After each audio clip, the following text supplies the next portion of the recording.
Shalom Bapak Ibu Saudara-saudari sekalian. Renungan hari ini bertemakan hati yang dibentuk. Nah, renungan kita terambil dari Lukas 14 ayat 10-11. Tetapi apabila engkau diundang, pergilah duduk di tempat yang paling rendah.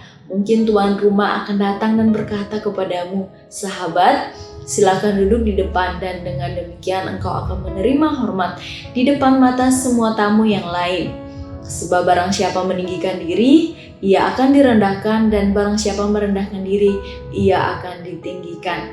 Ada sebuah cerita dari seorang motivator yang dulunya pernah menjabat sebagai pimpinan militer. Pada saat ia masih menjabat, ia pernah diundang sebagai pembicara di suatu acara di kampus. Ia dijemput pakai limosin, ia disambut dan diantar ke ruang VIP. Kemudian disuguhkan secangkir kopi yang sangat enak, lalu diantar masuk ke dalam ruang pertemuan di ruangan besar. 5 tahun kemudian, ia diundang lagi ke kampus tersebut, tetapi kali ini ia sudah pensiun. Ia tidak dijemput lagi, yang berarti dia berangkat sendiri, cari parkir sendiri, tidak ada ruang VIP, tidak ada yang mengantar ke ruang pertemuan. Nah, ketika ia berpidato, ia mengatakan, saudara-saudara, hari ini tidak ada yang jemput saya pakai limosin. Hari ini tidak ada ruang VIP bagi saya. Hari ini tidak ada secangkir kopi yang enak bagi saya. Tahu tidak kenapa? Karena mobil 5 tahun lalu, ruang VIP dan juga secangkir kopi itu untuk petinggi militer, bukan untuk saya. Jadi saya tahu kalian sedang menghargai pangkat saya dan saya harus terbiasa dengan itu. Banyak orang gagal karena tidak terbiasa diperlakukan biasa-biasa saja. Minta perlakuan spesial terus, padahal kalau pernah ada perlakuan spesial itu tidak boleh dibiasakan. Saat membaca perikop dari ayat hari ini, diceritakan bahwa Yesus datang ke sebuah pesta dan ia melihat orang-orang berebut tempat yang mulia, karena mereka merasa berhak ada di situ. Kemudian Tuhan Yesus mengatakan, kalau kamu pergi di tempat pesta, ada yang undang, duduklah di tempat yang hina, jangan langsung di tempat yang mulia. Karena kalau kamu duduk di tempat hina, lalu ada yang meninggikanmu, mengajakmu duduk di tempat yang mulia, kamu akan dimuliakan. Tapi kalau ternyata tempat mulia itu untuk orang lain dan bukan untuk kamu, nanti kamu akan disuruh mundur dan itu artinya kamu akan malu. Nah saudara, kekristenan mengajarkan kita untuk menghargai anugerah Tuhan kepada posisi kita yang rendah. Itulah indahnya ibadah.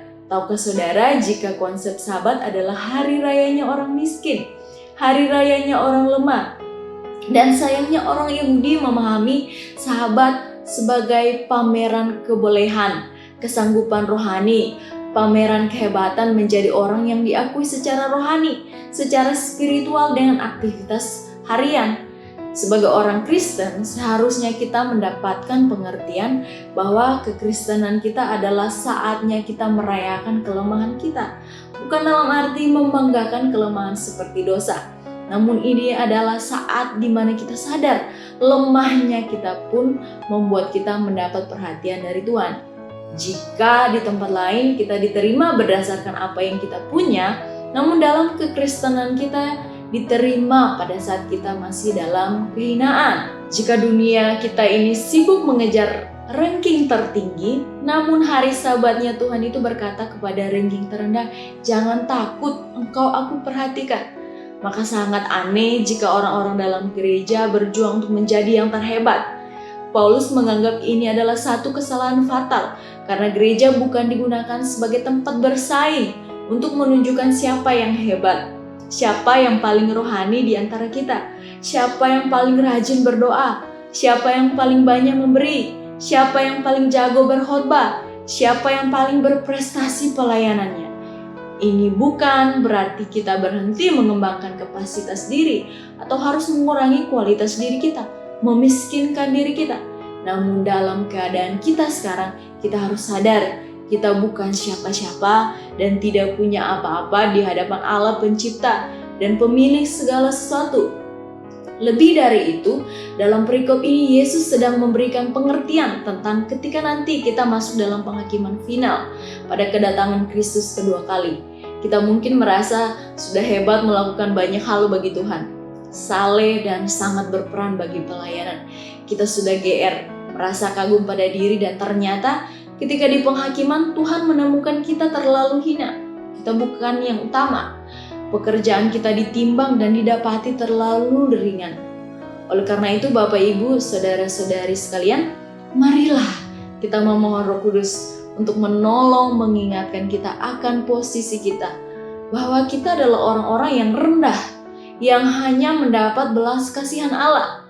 Segala sesuatu yang kita lakukan kepadanya, biarlah murni lahir dari hati yang bersyukur akan penerimaan Tuhan bagi kita.